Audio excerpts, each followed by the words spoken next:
5 minutes ஒரு additional information. மாற்றுத்திறனாளி இருக்காங்க இல்லையா, இந்த ஸ்பெஷல் பர்சன், அவங்க தின சேவையிலேருந்து பகவதி மேம் வந்திருக்காங்க. So they physically challenged women, particularly women என்ன மாதிரியான ஸ்ட்ரகிள்ஸ் வந்து இந்த சொசைட்டியில் அவங்க ஃபேஸ் பண்ணுறாங்க அப்படின்றது just 5 minutes. We people are very normal, நம்மளாம் ரொம்ப ரொம்ப நார்மல். ஸோ அவங்க வந்து ரொம்ப சேலஞ்ச்டு, எப்படி அவங்க ஃபேஸ் பண்ணுறாங்க, அந்த ப்ராப்ளம் எப்படி சேலஞ்சிங்காக வெளியில் வராங்க, அந்த சேலஞ்செலாம் உடச்சி நிறைய ப்ராப்ளம்ஸ்லாம் உடச்சி வெளியில் வராங்க அப்படின்றது அவங்க நிறைய பார்த்துருக்காங்க சொசைட்டியில். So madam will be taking 5 minutes for you. Okay, not more then 5 minutes.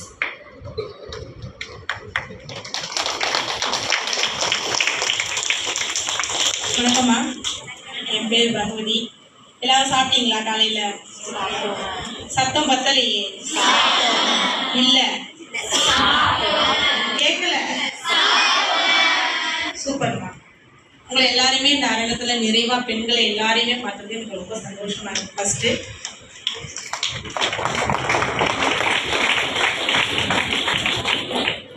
என்னோட ஹஸ்பண்ட் பேரு சிவபிரகாசம். தன்னார்வ மாற்றுத்திறனாளிகள் சங்கம் சொல்லிட்டு ஒரு சின்னதா ஒரு சங்கம் ஒன்று வச்சிருக்கோம். நம்ம சங்கத்தில் வந்து ஒரு 30 ஃபேமிலி இருக்காங்க. இப்போ நம்ம எல்லாம் ஒரு ஊருக்கு போகிறோம்னு வச்சுக்கோங்களேன். இப்போ 8 o'clock நம்மளுக்கு பஸ்ஸு, நம்ம ஒரு 1 hour முன்னாடியே எழுந்திரிச்சு நார்மலாக கிளம்பிடுவோம். ஆனால் மாற்றுத்திறனாளி பெண்களோட நிலைமையெல்லாம் ரொம்ப கஷ்டமா. இதை ஏன் நான் உங்ககிட்ட பதிவு பண்ணுறேன்னா, நீங்கள் எங்கேயாவது பஸ் ஸ்டாண்டில் பார்க்கலாம், தவழ்ந்து வர மாற்றுத்திறனாளிகளை பார்த்துருப்பீங்க. ஒரு சின்ன ஒரு சோசியல் சர்வீஸ் அப்படின்னு நினைக்காதீங்க. உங்கள் கூட பிறந்தவங்க, பக்கத்து வீட்டுக்காரவங்க, அவங்களுக்கு ஒரு சின்னதாக ஒரு ஹெல்ப் பண்ணுற மாதிரி. அவங்கெல்லாம் அப்படி தவழ்ந்து போகிறப்ப அந்த டாப்பெல்லாம், சுடிதார் டாப்பெல்லாம் மேலே ஏறிக்கும். இந்த மாதிரி நடக்கிறனாலேயே மாற்றுத்திறனாளி பெண்கள்லாம் வெளியில வர மாட்டேங்கிறாங்க. அவங்க கிட்ட எனக்கு தெரிஞ்சு என்ன, நம்மளோட சங்கத்துல ஒரு பொண்ணு 4 டிகிரி, 1 டிகிரி 2 டிகிரியில 4 டிகிரி,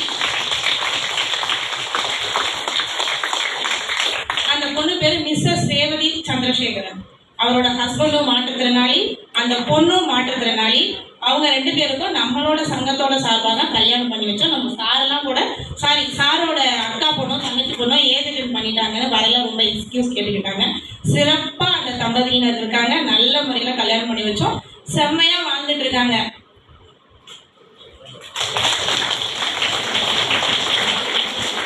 அந்த பொண்ணு 3 டிகிரி படிச்சிருக்காங்கம்மா. ஒரு டீச்சர், ஒரு ஸ்கூல்ல அந்த பொண்ணு டீச்சர், அந்த பையன் ஒரு அரிசி கடையில கேஷியரா இருக்காப்ல. என்னோட ஹஸ்பண்ட், இதை நான் ரொம்ப பெருமையா சொல்லிக்கிறேன், என்னோட ஹஸ்பண்ட் வந்து ஒரு மாற்றுத்திறனாளி தான்.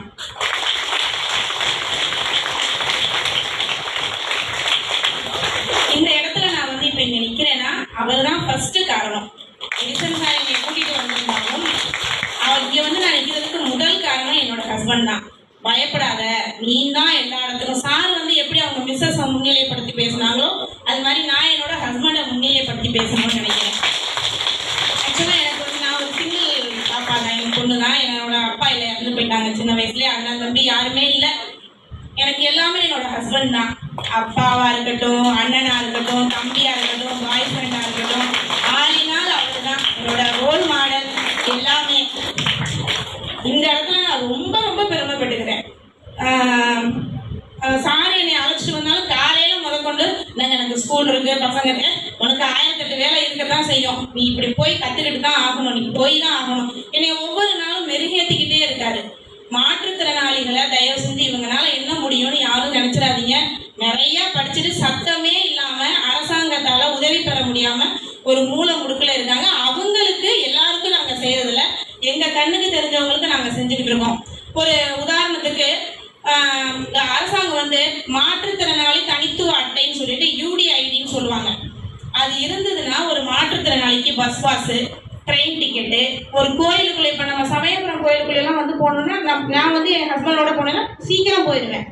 அந்த பாஸ் கிடைச்சிச்சுன்னா அவங்களுக்கு எல்லா உரிமைகளும் கிடைக்கும். ஆனால் ஒரு போக்குவரத்து வசதி இல்லாமல் வீட்டிலே முடங்கி கிடந்தாங்க.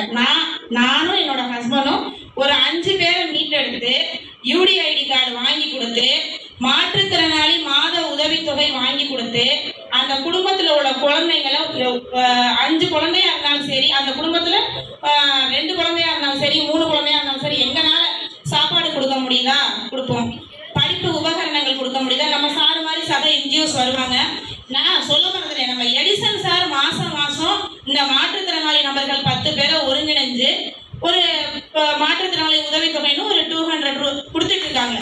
இப்பயும் நடந்துட்டு இருக்கு. Thank you sir. நம்மலாம் வந்து சாரி கூச்சப்படாதீங்க. நம்மலாம் பீரியட் டைம்ல பேக் சேஞ்ச் பண்ணுறது, பாத்ரூம் போய்க்குவோம், இல்லை நெய்பர்ஸ் வீட்டுக்கு போயிடுவோம். ஆனால் மாற்றுத்திறனாளி பெண்களால் அவ்வளோ ஈஸியாக அதெல்லாம் செய்ய முடியாது. அந்த மாதிரி எங்கேயாவது பார்த்தாலோ அவங்களுக்கு சில பல இது இருக்கும், அதை நான் சொல்ல விரும்பலை. அந்த மாதிரி இருந்ததுன்னா தயவு செஞ்சு இது நம்மளுக்கு தேவையா அப்படின்னு நினச்சிடாதீங்க. இன்னைக்கு நீங்கள் செஞ்சீங்கன்னா நாளைக்கு உங்களுக்கு யார் மூலியமாவது அந்த ஹெல்ப் கிடைக்கும்.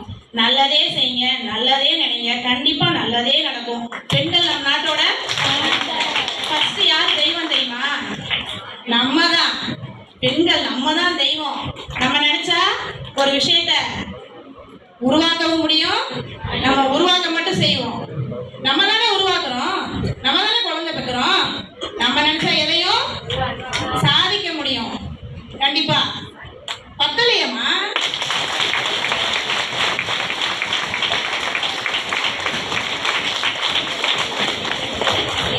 கண்டிப்பா எந்த பிரச்சனையும் பார்த்து பயப்படக்கூடாது, சந்தோஷமா இருக்கணும்.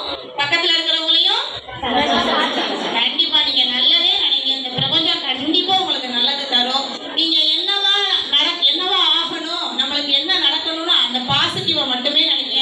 பாசிட்டிவா தான் கண்டிப்பா நடக்கும். நெகட்டிவா நினைக்கவே நினைக்காதீங்க. நீங்க எல்லாரும் ஃபியூச்சர்ல நல்லா இருப்பீங்க. உங்களை சுத்தி இருக்கிறவங்களையும் நல்லா பார்த்துக்கங்க.